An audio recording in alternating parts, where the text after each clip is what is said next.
ஈரோடு சாளரம் ஃபவுண்டேஷன் கீழ் இயங்கி வரும் ஈரோடு வாசல் அமைப்பின் அந்தி முற்றம் நிகழ்விற்கு அனைவரையும் வரவேற்கிறோம். நிகழ்வின் முதலாக பட்டயம் வாசிக்க பிரதீபா அவர்களை அழைக்கிறோம். வணக்கம். ஈரோடு வாசல் உறுப்பினர்களாக நம் படைப்புத்திறன், ஆளுமைத்திறன் மற்றும் உடல் மன நலத்தினை மேம்படுத்திடவும், சமூக பங்களிப்புடன் இளைய தலைமுறைக்கு வழிகாட்டிடவும், நம் அமைப்பு தரும் வாய்ப்புகளை தேடல் உள்ளவர்களுடன் ஒன்றிணைந்து முழுமையாகவும் சரியாகவும் பயன்படுத்திக் கொள்வோம். எல்லைகளை தாண்டி பயணிப்போம். நன்றி. நன்றிங்க அக்கா. அடுத்ததாக உரை வழங்க ராதா மனோகரன் அவர்களை அழைக்கிறோம். தேங்க்யூ மூர்த்தி. இந்த நிகழ்வில் இணைந்திருக்கும் அனைவருக்கும் எனது மாலை வணக்கம். இன்றைய அந்திமுற்ற நிகழ்வில் குறையும் இடைவெளிகள் என்ற தலைப்பில் பேச வந்திருக்கக்கூடிய சிறப்பு விருந்தினர் திருமதி லோகேஸ்வரி, நிறுவனர் ஃபெதர் பிளஸ் அவர்களை அன்புடன் வரவேற்கிறேன். அடுத்ததாக ஈரோடு வாசல் அமைப்பின் தலைவர் டாக்டர் அன்புமணி அவர்களையும், செயலர் டாக்டர் மைதிலி அவர்களையும், பொருளர் சதீஷ் அவர்களையும் இந்நிகழ்விற்கு வரவேற்கிறேன். மேலும் நிகழ்வில் இணைந்திருக்கக்கூடிய ஆட்சிக்குழு உறுப்பினர்கள், ஆலோசனை குழு உறுப்பினர்கள், மற்ற வாசல் அன்பர்கள் அனைவரையும் இந்த நிகழ்விற்கு வரவேற்பதில் பெருமகிழ்ச்சி கொள்கிறேன். மீண்டும் ஒரு முறை அனைவரையும் வருக வருக என்று வரவேற்கிறேன். நன்றி. நன்றிங்க மேடம். அடுத்ததாக இன்றைய சிறப்பு விருந்தினரை அறிமுகம் செய்ய கோதை அவர்களை அழைக்கிறோம். அனைவருக்கும் வணக்கம். இன்றைய அந்திமுற்றம் நிகழ்வில் குறையும் இடைவெளிகள் என்ற தலைப்பில் சிறப்புரையாற்ற இருக்கும் திருமதி லோகேஸ்வரி அவர்களை அறிமுகப்படுத்துவதில் மகிழ்ச்சி. கணினி அறிவியல் பாடத்தில் முதுநிலை பட்டம் பெற்றவர். கணக்காளர் மற்றும் காசாளராக 4 வருட பணி அனுபவம் உள்ளவர். இணைய வழியில் ஃபெதர் பிளஸ் நிறுவனம் மூலம் புடவை வியாபாரம் செய்து வருகிறார். JCI இந்தியாவின் மண்டல பயிற்சியாளர், பேச்சுக்கலை வல்லுநர் என்பதோடு சிறந்த பாடகியும் ஆவார். நடனம் இவருக்கு பிடித்த பொழுதுபோக்கு. 2018 முதல் JCI-யில் அங்கம் வகித்து வரும் இவர் 2023-இல் மகளிர் அணி பிரிவின் செயலராக பணியாற்றியதோடு 2024-இல் தலைவராகவும் இருந்து வருகிறார். மண்டல அளவில் மிகச்சிறந்த பட்டிமன்ற பேச்சாளராக தேர்ந்தெடுக்கப்பட்டுள்ளார். எல்லாவற்றுக்கும் மேலாக ஈரோடு வாசல் அமைப்பின் உறுப்பினராகவும் இருந்து வருகிறார். எழுவய பூக்களையே என்ற பாடல் இவரது அடையாளமாகும். அந்த பாடலின் மூலம் அனைவரது மனதையும் தன்பால் ஈர்த்து இன்முகம் காட்டி அனைவரையும் ஈர்ப்பவர். திருமதி லோகேஸ்வரி அவர்களை சபைக்கு அறிமுகம் செய்வதில் மிகுந்த பெருமை கொள்கிறேன். நன்றி. நன்றிங்க அக்கா. அடுத்ததாக இன்றைய சிறப்பு பேச்சாளர் லோகேஸ்வரி அவர்களை அழைக்கிறோம். அனைவருக்கும் உற்சாகமான மாலை வணக்கம். என்னை அறிமுகப்படுத்தினாங்க, ரொம்ப அழகா அறிமுகப்படுத்தின கோதை மேம் அவர்களுக்கு எனது நன்றியை தெரிவிச்சுக்கிறேன். இன்னொன்னு வந்து ஒரு சாரியும் வந்து தலைவருக்கு சொல்லணும். ஏன்னா பல முறை கேட்டும் எனக்கு ஏதோ ஒரு தயக்கம் இருந்து நான் வந்து தவிர்த்துக்கிட்டே வந்தேன் இந்த மாதிரி ஒரு வாய்ப்பை. நம்ம வாசல்ல லாஸ்டா கூட சொல்லியிருந்தாங்க, வாய்ப்புகளை வந்து பயன்படுத்திக்கணும் அப்படிங்கிறது. சோ அது கொஞ்சம் இதாகி சரி நம்ம இந்த முறை அதை பயன்படுத்திடுவோம் அப்படிங்கிறதுனால வந்திருக்கேன். குறையும் இடைவெளிகள் யாருக்கும் யாருக்கும் இடையில அப்படின்னு பார்த்தா, எனக்கு தெரிஞ்சு நான் சில விஷயங்களை உணர்ந்து என்னுடைய அனுபவத்துல எனக்கு ஒரு சில விஷயங்கள் புரிஞ்சிருக்கும். இது எல்லாருக்குமாவா அப்படின்னா இல்ல, இது என்னோட அனுபவங்களை நான் இங்க பகிரணும்னு நினைக்கிறேன். அதுல ஏதோ ஒரு சில விஷயங்கள் வந்து ஆமா ஒத்து போகுதே அப்படிங்கிற மாதிரி உங்களுக்கு அந்த உணர்வை கொடுத்துடணும் அப்படிங்கிறது மட்டும்தான் இன்னைக்கு என்னுடைய குறிக்கோளா இருக்கு. யாருக்கும் யாருக்குமான இடைவெளிகள் அப்படின்னு பார்க்கும்போது ஷானண்ணா வந்து லாஸ்டா ஒரு வீடியோ கூட ஷேர் பண்ணியிருப்பாரு. இது எல்லாருமே பார்த்திருப்பீங்க. அது நல்ல வைரலான வீடியோ தான். என்ன அப்படின்னா, ஒரு கனடால வசிக்கக்கூடிய ஒரு லேடி வந்து அவங்களுடைய அம்மா இந்தியாவில இருந்து தன்னை பார்க்க வந்தப்ப காய்கறி எல்லாம் இப்படி வெட்டாத, இது அம்மியில அரைச்சாதான் நல்லா இருக்கும், இந்த மாதிரி ஏதோ ஒரு சில விஷயங்களை எப்பயும் போல சொல்லியிருக்கிறாங்க. அதுக்கு அவங்க ரொம்ப அப்படியே கோவப்பட்டு கொஞ்சம் ஒரு மாதிரி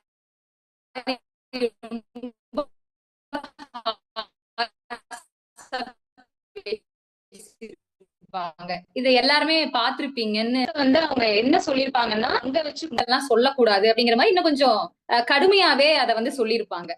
இது நான் எதுக்கு சொல்றேன் அப்படின்னா, அங்க இருக்கக்கூடிய இடைவெளி சொல்றேன்.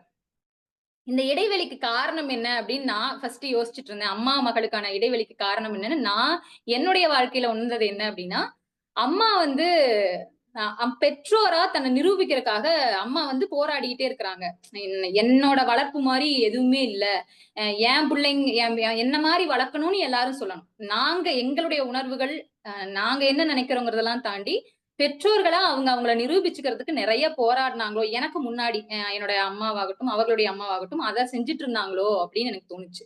சோ அதனுடைய அப்படியே அந்த இடைவெளிகள் அதிகமாயிட்டு வந்த விளைவுதான் இன்னைக்கு வந்து அவங்க ஒரு சாதாரணமான ஒரு விஷயம் சொல்லும் போது கூட இதெல்லாம் நீ வந்து சொல்லாத அப்படின்னு சொல்ற அளவுக்கான ஒரு கோவமா, ஒரு அவ்வளவு ஆக்ரோஷமா பேச வேண்டிய அவ்வளவு பெரிய கேப்ப கொடுத்துருச்சோ அப்படின்னு எனக்கு தோணுச்சு. இதுக்கு காரணம் என்ன அப்படின்னு பார்த்தா, அந்த அம்மா வந்து அதாவது அந்த பேசினாங்க இல்லையா பெண்மணி, என்னுடைய இதுல வந்து நீ இதெல்லாம் தலையிடாத அப்படின்னு அவங்க அம்மாவை சொல்லும் போது இதுக்கு காரணம் என்னன்னு பார்த்தா, அவங்க அம்மா அவங்களுடைய வாழ்க்கையே அந்த கிச்சன் மட்டும்தான் அப்படின்னு வாழ்ந்திருப்பாங்க. குழந்தைகளுக்கு சமைச்சு போடுறது, கணவருக்கு தேவையான வேலைகளை செய்யறது, அந்த வீடு மட்டும்தான் உங்களுக்கு உலகமா இருந்திருக்கும். வேற எந்த எக்ஸ்போஷருமே கிடைச்சிருக்காது. சோ தான் கற்று தேர்ந்த ஒரு விஷயத்த வந்து எப்பயுமே யாரோ ஒருத்தர் பண்ணிட்டு இருக்கும்போது அது நம்மளால கம்முன்னு இருக்க முடியாது இல்லையா? நம்ம போய் அது ஒரு சில விஷயங்கள் சொல்லுவோம். இது இப்படி பண்ணா நல்லா இருக்குமே, அப்படி பண்ணா நல்லா இருக்குமேன்னு சொல்றது இயல்புதான். அது அவங்க சொன்னதை அவ்வளவு கோவமா பேசியதுக்கு எதிர்ப்பு தெரிவிக்கணுங்கிற அவசியம் இல்ல. அது மட்டும் இல்லாம அந்த பெற்றோருக்குமே ஒரு புரிதல் இருக்கணும்னு நான் நினைச்சேன். என்ன அப்படின்னா, சில நேரங்கள்ல இடைவெளிகளை குறைக்காம அப்படியே வச்சிருக்கும் அப்படின்னு கொஞ்சம் கேப் விடணும். ரொம்பவும் இணக்கமாகணும்னு நினைச்சோம்னா ரொம்ப பெரிய இடைவெளி வந்துரும். நம்ம ஒரு லிமிட்டுக்கு மேல இந்த கோட்டை தாண்டி நீயும் வராத, நானும் வரமாட்டேங்கிறத ஃபாலோ பண்ணணும். அது அம்மா பிள்ளையா இருந்தா கூட அப்படிங்கிறதுக்கு உதாரணம் தான் அந்த லேடி பேசினது. ஏன்னா இப்ப எனக்கு இன்னைக்கு வந்து ஒரு கிரிக்கெட் களத்துல நான் ஆடுறதுக்கு ரெடி ஆகுறேன். கிரிக்கெட் மட்டை என் கையில இருக்குதுன்னா நான் தான் அதுக்கு உண்டான அந்த பந்தை எதிர்கொள்ளணும், நான் தான் அடிக்கணும். ஆனா எனக்கு பதிலா என் அம்மா வந்து அந்த இடத்துல நின்னா இப்படி ஆடினா நல்லா இருக்கும், அப்படி ஆடினா நல்லா இருக்கும்னு ஒவ்வொரு முறையும் சொல்லிக்கிட்டே இருக்கும்போது நான் என்னுடைய ஆட்டத்தை ஆட விடுங்களேன். நீங்க ஏன் திரும்ப திரும்ப எனக்காக ஏதாவது சொல்லிக்கிட்டே இருக்கிறீங்க? நான் லெஃப்ட் ஹேண்ட்ல ஆடுறேன் இல்ல ரைட் ஹேண்ட்ல ஆடுறேங்கிறது நான் முடிவு பண்றேன். இல்ல நான் நல்லா ஆடுறேன், இல்ல நான் வந்து விக்கெட் குடுக்குறேன், ஏதோ ஒண்ணு அதை நானா செய்யணும்னு ஆசைப்படுறேன். நீங்க வந்து அதுல தலையிட்டுக்கிட்டே இருக்காதீங்க அப்படிங்கறதுதான் அந்த பெண்மணியோட கோபத்தினுடைய காரணம்னு நான் நினைக்கிறேன்.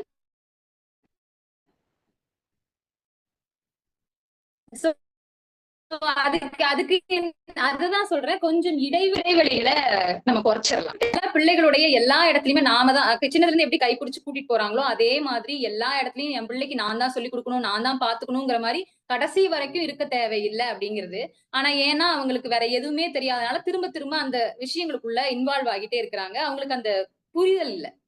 இன்னொன்னு உணர்வு பூர்வமா குழந்தைகளை கையாள்றோமா அப்படிங்கறதுல எனக்கு சின்ன வயசுல என் குழந்தை பருவத்துல என்ன அப்படி வந்து நடத்துனாங்களான்னா இல்ல. என் அம்மாவை அப்படி நடத்துனாங்களா அப்படின்னா இல்லைன்னு தான் சொல்லுவேன். ஏன்னா மத்தவங்க முன்னாடி குழந்தைங்களை வந்து கொஞ்சம் கேலி பேசுறது, கிண்டல் பேசுறது, ஏதாவது இந்த சாதாரணமாவே எருமை, நாய் இந்த மாதிரியான வார்த்தைகளை சொல்லி பிள்ளைகளை கூப்பிடுறது, இது எல்லாமே என்ன நினைச்சிட்டாங்க அப்படின்னா நம்ம பெத்தாச்சு, சோ நம்ம கிட்ட இருக்கிற அந்த குழந்தைய நம்ம உரிமை தானே, நம்ம பிள்ளை நம்ம உரிமை, நம்ம எப்படி வேணாலும் கூப்பிடலாம் அப்படிங்கிற மாதிரி அந்த உணர்வு அந்த குழந்தைய கூப்பிடும்போது அதுக்கு என்ன ஃபீல் ஆகும்?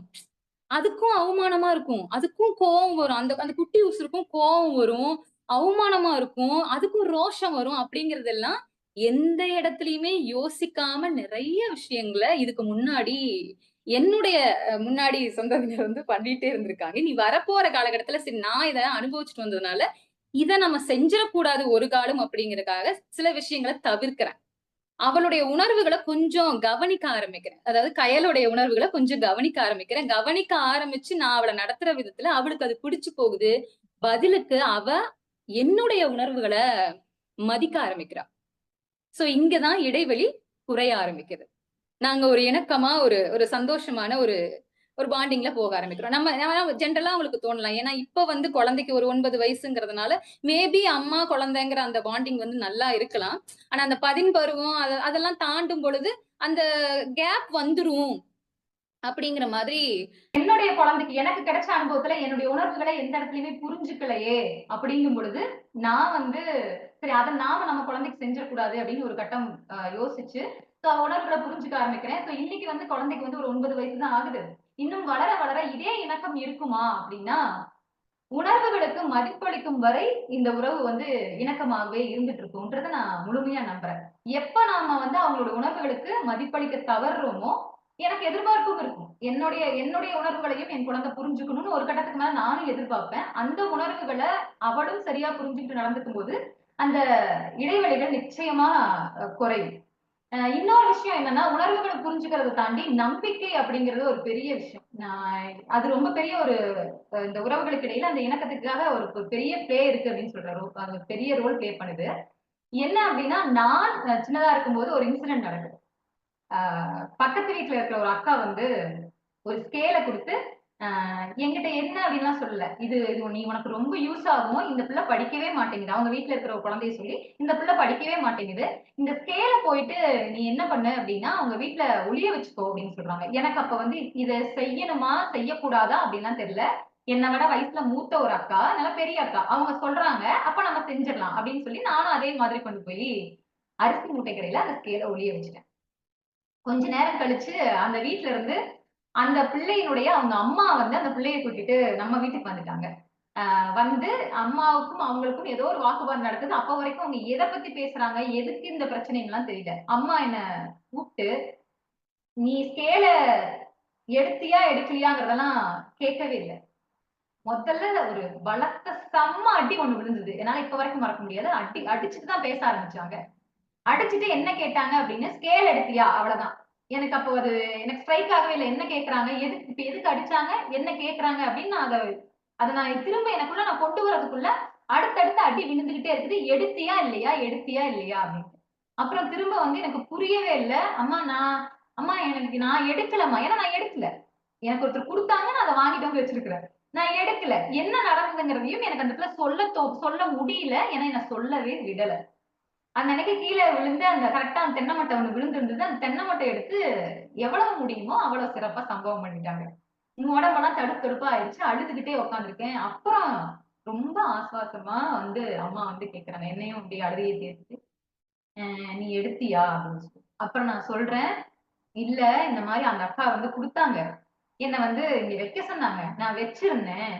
அவங்க வந்து இதை வச்சிருன்னு சொன்னாங்க, நான் வச்சுட்டேன் அப்படின்னு. இத முன்னாடியே சொல்ல வேண்டியதானு ஒரு 4 அடி சேர்த்து அடிச்சுட்டு என்ன தரத்தரம் இழுத்துட்டு அவங்க வீட்டுக்கு போனாங்க. அங்க போய் இந்த மாதிரி என் பொண்ணுகிட்ட இவங்கதான் கொடுத்துருக்காங்க, நீங்க எப்படி சொன்னீங்கன்னு சொல்லி அதுக்கப்புறம் சப்போர்ட் பண்ணி என்ன நடக்கணுமோ அதெல்லாம் நடந்தது. அப்ப என்னன்னா எனக்கு அந்த இடத்துல என்னுடைய உணர்வு என்னவா இருந்ததுன்னா, தப்பே பண்ணாம நான் ஏன் இவ்வளவு பெருசா காயப்பட்டேன், தப்பே பண்ணாம நான் ஏன் இவ்வளவு பெருசா காயப்பட்டேன், என் தரப்புல இருந்து எதை ஒன்னையுமே சொல்றதுக்கான அந்த வாய்ப்பு கொடுக்காமயே, அதுக்கான நேரத்தை கொடுக்காமயே என்ன திரும்ப திரும்ப ஏன் இவங்க அப்படி என்ன அடிக்கிறாங்க அப்படிங்கிற மாதிரி எனக்கு யோசனை இருந்ததே தவிர, அந்த இடத்துல அந்த சொல்லணுமா, இதை உண்மையை சொல்லணுமா, எனக்கு உண்மையானா அது உண்மை பொய்ங்கிறதுக்கெல்லாம் எனக்கு வரல. ஒரு அக்கா கொடுக்குறாங்க, வைக்க நம்ம தப்பு பண்ணலையே அப்படிங்கிறதுலாம் இருக்கேன். ஆனா எங்க அம்மா மேல எனக்கு கோபத்தை கூட காட்ட தெரியல. ஏன்னா திரும்ப வந்து அணைக்கும் போது அப்படியே அவ்வளவுதான் சமாதானம் ஆயாச்சு. எனக்கு அந்த இடத்துல என்னோட உணர்வுகளை புரிஞ்சுக்கலங்கிறத தாண்டி என்ன நம்பவே இல்லை. யாரோ ஒருத்தர் வந்து சொன்னா என்கிட்ட கேள்விகளை கேட்டுட்டு பிறகு எங்க அம்மா வந்து நீ என்ன பண்ணியா இல்லையாங்கிறத கேட்டிருக்கலாம். ஆனா எங்க அம்மா அந்த கேள்வியை கூட கேட்காம அடிச்சுட்டு பேசினதுல எனக்கு பெரிய ஒரு வருத்தம் இருக்குது. இன்னைக்கு சில நேரங்கள்ல ஸ்கூலுக்கு போறப்ப குழந்தைங்க நார்மலாவே எனக்கு வயிற்று வலி, எனக்கு காய்ச்சல், அதனால நான் ஸ்கூல் போக மாட்டேன் அப்படிலாம் சொல்லுவாங்க. நாம நம்ம குழந்தைய வந்து ரொம்ப சின்னதுல இருந்தே நம்ம கவனிச்சுட்டே வரும்போது அவங்க எந்தெந்த இடத்துல எந்தெந்த மாதிரி எல்லாம் பேசுவாங்க, எதுக்கு போய் சொல்லுவாங்க சொல்ல மாட்டாங்கிறது நம்மள ஓரளவுக்கு யூகிக்க முடியும் நம்மளால. சோ கயலுக்கு வந்து எப்படி அப்படின்னா, உண்மையாவே அவளுக்கு ரொம்ப வலி, அவ்வளவு சீக்கிரத்துல தன்னோட வலிகளை சொல்ல மாட்டா. நான் அதை பார்த்திருக்கேன், கவனிச்சிருக்கேன். ரொம்ப வலிக்குது முடியவே இல்லைன்னா மட்டும்தான் அவ சொல்லியிருப்பா. நான் கூட சொல்லுவேன், உனக்கு முடியலன்னா சொல்லிடு உடனே அப்படின்னு. ஆனா அவங்க அப்பா சில நேரம் என்ன சொல்லுவாரு அப்படின்னா, ஸ்கூல் போக கூடாதுங்கிறதுக்காக பொய் சொல்றா அப்படிங்கிற அந்த வார்த்தையை டக்குன்னு சொல்லிடுவாங்க. அத சொன்னதும் அவனால அதை தாங்கிக்கவே முடியாது. நான் ஸ்கூலுக்கு போறேன் நான் ஒன்னும் அதுக்காகலாம் லீவ் போடுறேன்னு சொல்ல, உண்மையாவே எனக்கு வலிக்குது அப்படின்னு சொல்லி அவ அந்த இடத்துல அந்த ஒரு ஒரு மாதிரி போராடுவா. நான் பொய் சொல்லல அப்படின்னு சொல்லிட்டு அவ போராடுவா. எனக்கு அது அப்பெல்லாம் அந்த போராடலாம் இல்ல, எனக்கு தெரியல. சொன்னாங்க, செஞ்சேன், காத்துனாங்க, வாங்கிக்கிட்டேன், திரும்ப அனுப்பிச்சாங்க, நான் அவங்க கூட இதாகிட்டேன். இன்னைக்கு இருக்க அந்த குழந்தைங்க அவ்வளவு தூரம் சொல்றா. என்னால அதை உணர முடியுது. அவளுக்கு உண்மையாவே வலி இருக்கு. இல்லன்னா அவ சொல்ல மாட்டா. அப்ப நான் அந்த இடத்துல சொல்றேன், அவ வலிச்சாதான் சொல்லுவா அப்படின்னு அவளுக்கு அந்த இடத்துல ஐ மீன் பொய்யா இல்ல, எனக்கு தெரியும். என்னால என்ன பார்த்துட்டு இருக்கேன் இல்லையா, அதனால என்னால உணர முடியுது அவ பொய் சொல்லல அப்படிங்கிறது. அவ கண்ணுல தண்ணி அவ்வளவு சீக்கிரத்துல எல்லாம் அழுகு அப்படிலாம் பண்ண மாட்டா. அப்ப அழுகுறா. நாளைக்கு இவங்க அப்பா கிளாஸ் கொஸ்டின் கேக்குறாரு, ஏன் இன்னைக்கு கிளாஸ்ல டெஸ்ட் இருக்கா, இன்னைக்கு ஏதாவது இந்த மாதிரி ஹோம்ஒர்க் பண்ணலையா, இதெல்லாம் கேட்க கேட்க கேட்க அவளுக்கு என்ன ஆகுதுன்னா, ரொம்ப என்னை வந்து என்ன இப்படி எல்லாம் நம்மள கேள்வி கேட்கிறாங்க, நம்மள நம்பவே மாட்டேங்கிறாங்கன்னு ஒரு மாதிரி ரொம்ப கோவப்பட ஆரம்பிச்சிட்டா. அப்புறம் கோவப்படுறது வந்து வருத்தப்பட ஆரம்பிச்சிட்டா. சோ அந்த இடத்துல இந்த நம்பிக்கைங்கிற ஒரு விஷயத்த நம்ம அவங்க மேல காட்டலங்கும் போது அதை அவங்களால தாண்டிக்க முடியறது இல்ல. நம்ம என்ன நினைக்கிறோம் அப்படின்னா, நம்ம பிள்ளை தானே, நம்ம அவங்க கிட்ட எப்படி வேணாலும் நடந்துக்கலாம், எப்படி வேணாலும் நடந்துக்கலாம். இன்னைக்கு நான் அடிப்பேன், நாளைக்கு கொஞ்சிக்குவேன், நான் இன்னைக்கு நான் பேசிடுவேன், திரும்ப வந்து சமாதானப்படுத்திக்குவேன். என்னனாலும் குழந்தை வந்து உடனே ஓடி வந்து அணைச்சுக்கும். அப்படி அப்படி நம்ம ஒரு விஷயத்த மைண்ட்ல வச்சுட்டு அவங்க உணர்வுகளை மதிக்காம நிறைய இடத்துல மறந்து போறதுனாலதான் அந்த கேப் வந்து அதிகமாயிட்டே இருக்குது அப்படின்னு எனக்கு தோணுது. அப்ப அந்த உணர்வுகளை நம்ம கொஞ்சம் புரிஞ்சுக்க ஆரம்பிக்கிறோம். அவங்களுடைய வார்த்தைகளை நம்புறோம் அப்படிங்கறத அவங்கள உணர வச்சோம் அப்படின்னா, இந்த இடைவெளி வந்து உண்மையாவே குறைஞ்சு சுமூகமான ஒரு விஷயம் போகுது. இன்னொன்னு என்னன்னா, நம்புறேங்கிற நம்பிக்கை வைக்கிறேங்கிற பேர்ல குழந்தை மேல ரொம்ப ஒரு என்ன சொல்றது, அதிகாரத்தை எடுத்துக்கிறது, அதிகாரம் ஆட்சி பண்றது. குழந்தைங்களை வந்து எனக்கு கீழே கிடைச்ச ஒரு அஹ் அதாவது என்ன சொல்றது, ஆட்சி பண்றதுக்கு ஒரு ஒரு ஊர் கிடைச்ச மாதிரி ஒரு ஒரு குழந்தை கிடைச்சிருச்சு. இந்த குழந்தை வந்து நான் ஆட்சி பண்றதுக்கான ஒரு ஒரு உயிர். இதை நான் வந்து எப்படி ஆட்சி பண்றேன் பாருங்கன்னு சில விஷயங்களை நான் பார்த்ததை வச்சு சொல்றேன். அது மாதிரி பண்ணவே கூடாதுங்கிறதுக்காக இந்த விஷயத்த நான் சொல்றேன். கையிலுடைய 2ஆம் வகுப்பு படிச்சுட்டு இருக்கிறப்ப ஏதோ ஒரு வழியில குரூப்ல பேரண்ட்ஸ்க்கான குரூப் இருக்கும். அந்த இதுல இருந்து ஒரு நம்பர்ல இருந்து ஒரு கால் வருது. அவங்க வந்து இன்னாருடைய பேரண்ட்டுங்க அப்படின்னு சொல்லி அந்த அம்மா என்கிட்ட அறிமுகமாயிக்கிறாங்க. அப்புறம் நல்லா இருக்கீங்களா மேம், நீங்க என்ன செய்றீங்க, இந்த மாதிரிலாம் பேசிக்கிறாங்க. இந்த மாதிரி குழந்தை ஒரு ஹோம்ஒர்க் எழுதாம வந்துட்டான், எனக்கு பாப்பா நோட்ல இருந்து எனக்கு போட்டோ எடுத்து அனுப்புங்க அப்படின்னு சொல்றாங்க. ஸோ இதெல்லாம் நடக்குது. நாங்களும் சொல்லிடுறேன். அவங்க எப்பெல்லாம் எனக்கு கால் பண்ணாங்க அப்படின்னு பாத்தீங்கன்னா, ஒவ்வொரு சைக்கிள் டெஸ்ட் முடியும் போதும், மிட் டெர்ம் டெஸ்ட் முடியும் போது, எக்ஸாம்ஸ் முடியும் போதும் எனக்கு கரெக்டா முடிஞ்சு பேப்பர் குடுக்குற அன்னைக்கு எனக்கு கால் பண்ணிடுவாங்க. நான் இதை மறுபடியும் தான் இவங்க ஆமால்ல, இவங்க அப்பெல்லாம் தான் எனக்கு கால் பண்றாங்க அப்படின்னு சொல்லிட்டு. சோ அவங்க கால் பண்ணிட்டு என்ன கேட்பாங்க அப்படின்னா, கையல் எவ்வளவு மார்க் அப்படின்னு சொல்லி கேட்பாங்க. கேட்டு முடிச்சதுக்கு அப்புறமா அவங்களுடைய மகனுடைய மார்க் எல்லாம் சொல்லிட்டு, அந்த கிளாஸ்ல ஃபர்ஸ்ட் ஒரு பொண்ணு வரா.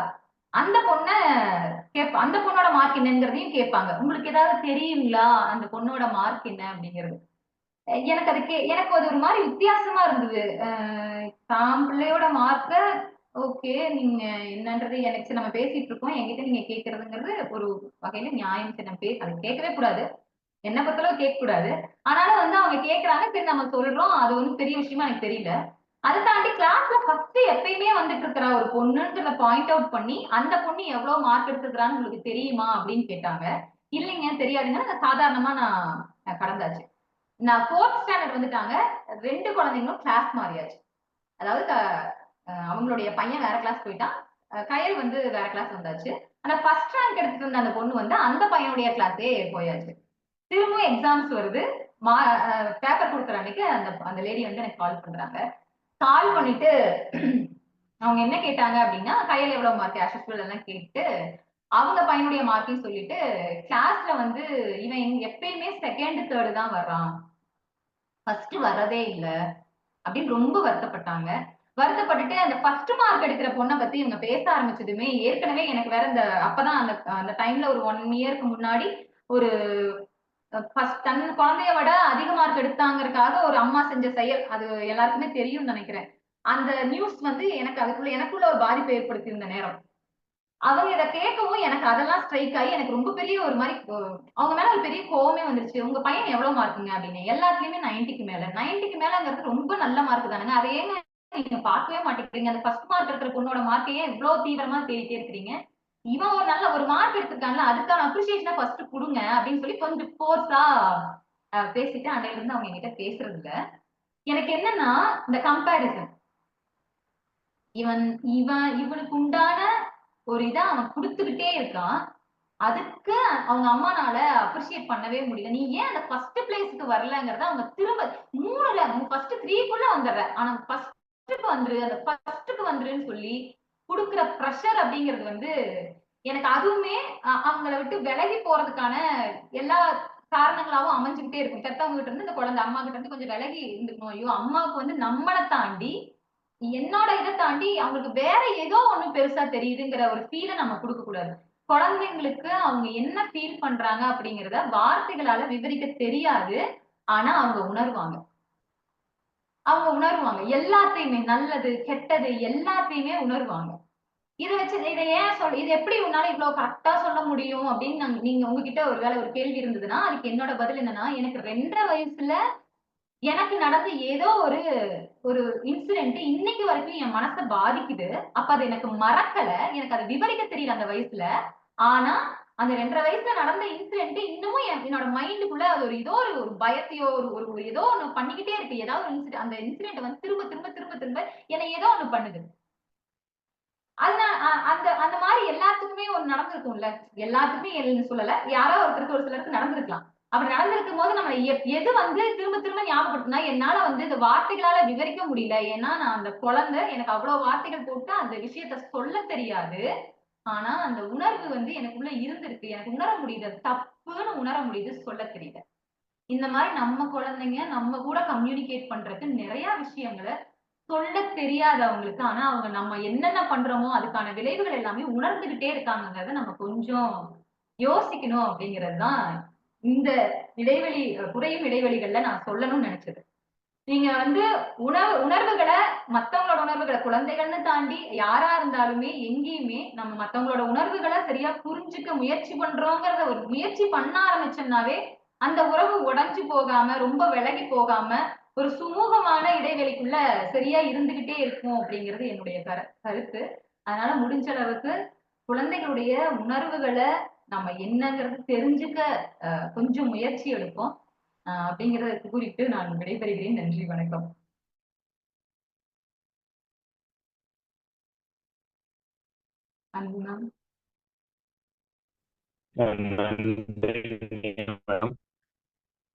ரொம்ப அழகா நிறைய விஷயத்தை ஓப்பனா பேசிருக்கீங்க.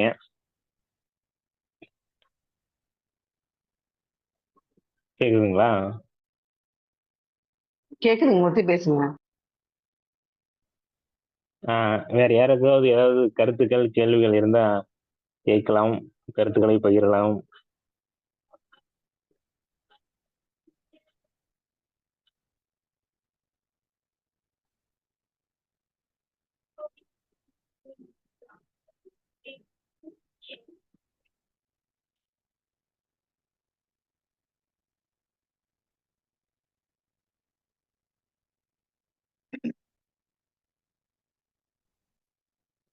யாருக்கும் ஏதாவது கேள்விகள் இருந்தா கேட்கலாம்.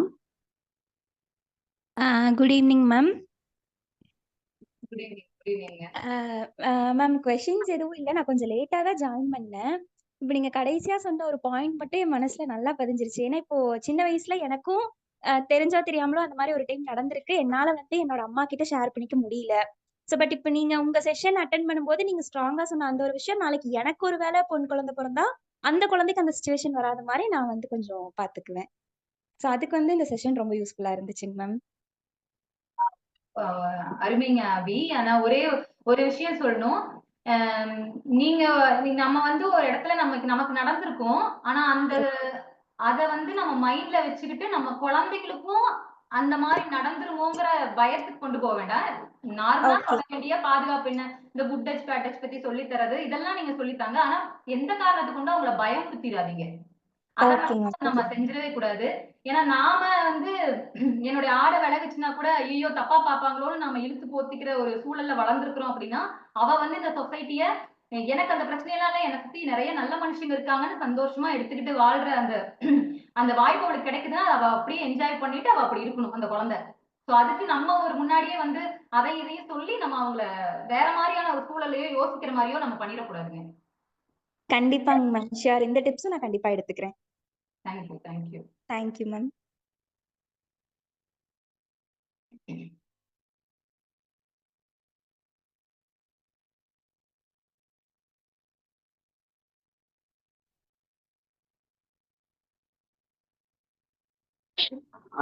வணக்கம்ப்பா. எனக்கு ஒரு கேள்வி.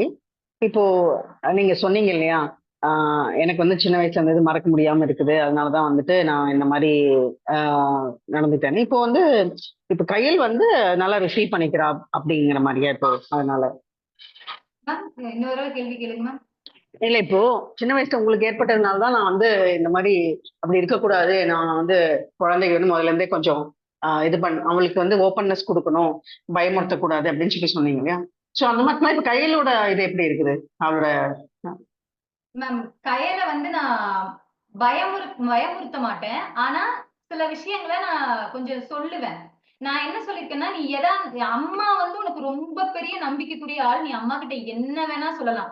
அவ ஃபீல் பண்றது, அவ கிளாஸ்ல இதுவரைக்கும் என்கிட்ட வந்து இது அம்மாகிட்ட ஐயோ! இது அம்மாட்ட சொன்னா திட்டுவாங்களோ! அப்படிங்கிற மாரி எதையுமே மறைக்கல. அந்த மறைக்காம என்கிட்ட வந்து சொல்லும்போது நான் என்ன நெனச்சுக்குவேன்னா, ஓகே. அப்ப நம்ம சரியான இத தான் நம்ம குடுத்துருக்கோம் அவளுக்கு. அதனால தான் அவ ஓப்பனா வந்து இவ்வளவும் என்கிட்ட சொல்றா. அவ சொல்லும்போது, அத நான் ரொம்ப ரொம்ப கரெக்ட்டா ரிசீவ் பண்ணிக்குவேன். ஏனோ தானோன்னு ரிசீவ் பண்ண மாட்டேன். அவ எப்ப பேசும்போதும். அது ஒரு விஷயம் மேம். இன்னொன்னு என்னன்னா, ஒரு வேள இந்த இப்போ 4த் ஸ்டாண்டர்ட் தான் படிக்கிறாங்க. ஆனாலும் அவங்க கிளாஸ்க்குள்ள இப்பவே இந்த அ லவ் அது இதுன்னெல்லாம் சிலர் பேசிக்கிறாங்கம்மா. இப்படியெல்லாம் ஒரு பொண்ணு சொல்றாம்மா. இப்படியெல்லாம் ஒரு பையன் பேசுறாம்மான்னு அவகிட்ட வந்து சொல்லுவா. ஆனா அத நான் சிரிச்சுக்கிட்டே அத வந்து ரொம்ப உடனே வந்து இந்த வயசுலயே உங்களுக்கு என்ன லவ் கிவ்லாம் இந்த மாரி ரொம்ப அதெல்லாம் இருக்கு. அது ஒரு சாதாரண ஒரு வேர்ட் அவ்வளவுதான். அது வந்து இப்ப படத்துல எல்லாம் பாக்குறாங்கல்லடா, அதனால இவங்களுக்கும் அந்த மாரிலாம் சொல்லி சொல்லி பாக்குறாங்க.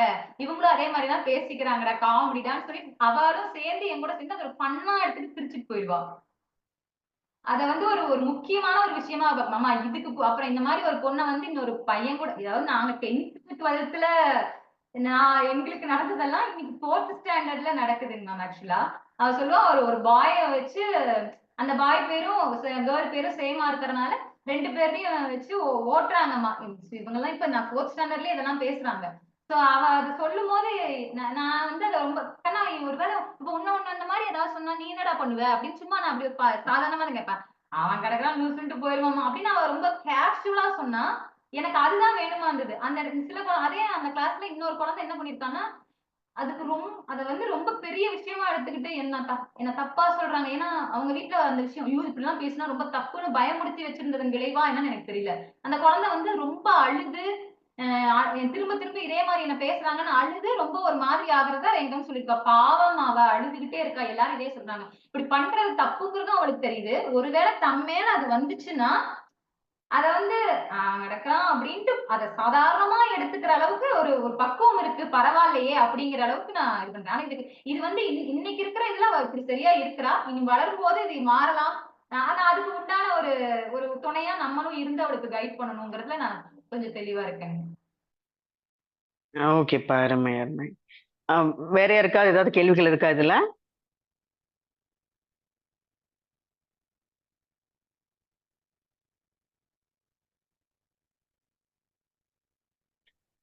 ஓகே.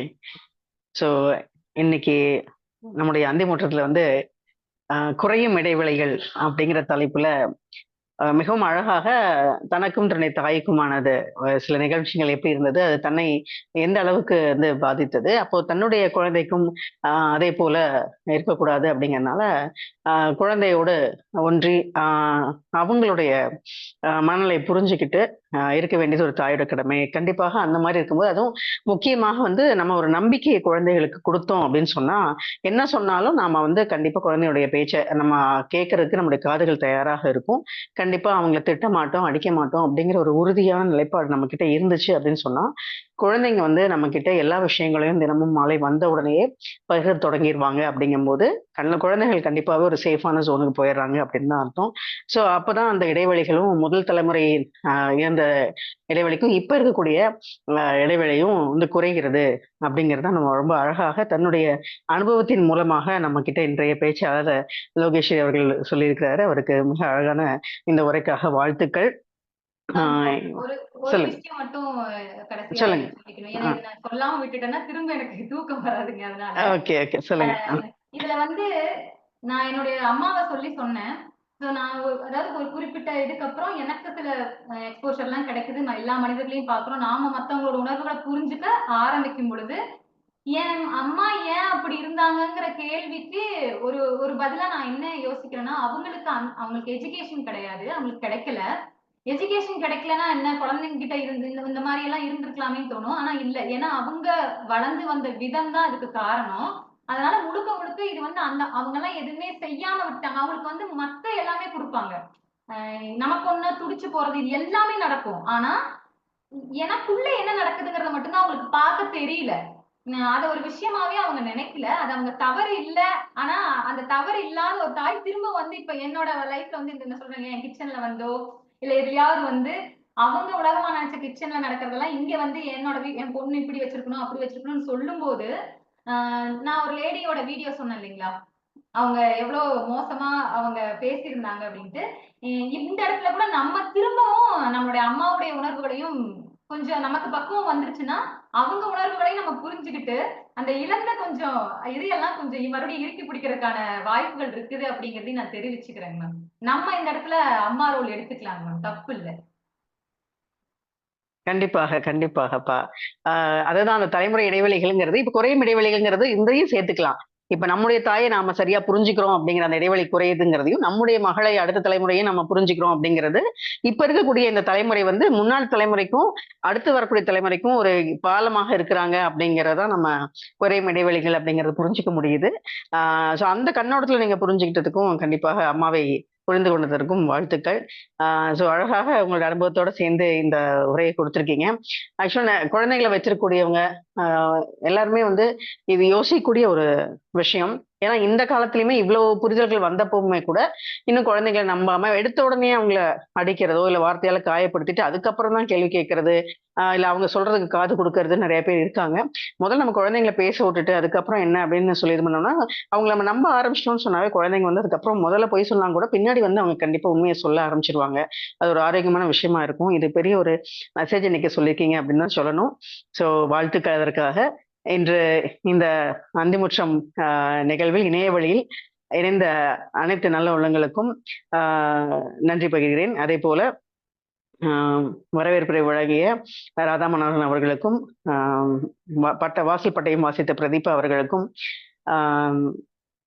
நிகழ்ச்சியை தொகுத்து வழங்கிய நமது படைப்பினுடைய துணைத் தலைவர் மூர்த்தி அவர்களுக்கும், அழகாக ஒரு விருந்தினை பற்றி ஒரு அறிமுகம் கொடுத்த கோதை அவர்களுக்கும், இந்த நிகழ்வை அழகாக பதிவு செய்து கொடுத்த மகேஸ்வரி மதன் அவர்களுக்கும், மற்றும் இதில் கலந்து கொண்ட வாசல் உறுப்பினர்கள், வழிகாட்டுதல் உறுப்பினர்கள், மற்ற நட்பு வட்டங்கள் அனைவருக்கும் ஈரோடு வாசலின் சார்பாக நன்றியை தெரிவித்துக் கொள்கிறோம்.